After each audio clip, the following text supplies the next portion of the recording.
Pwede po ba natin itaas ang ating kamay?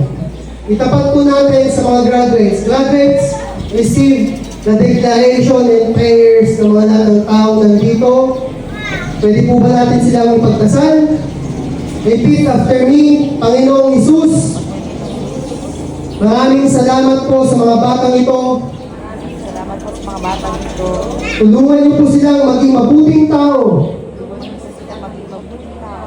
Give them wisdom and knowledge Give them wisdom and knowledge. na manggagaling po sa inyo. Magagaling po sa inyo. I declare and pray that everything they touch will prosper.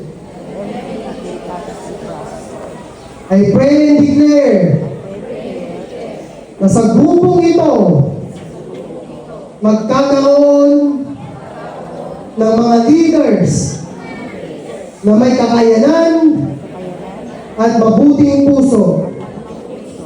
I declare and pray that these kids will be the first and not the last, the head and not the tail. They will be leaders and not followers. Panginoong Hesus, samahan niyo po sila sa lahat ng kanilang desisyon at gagawin nila. We ask this in the mighty name of Jesus.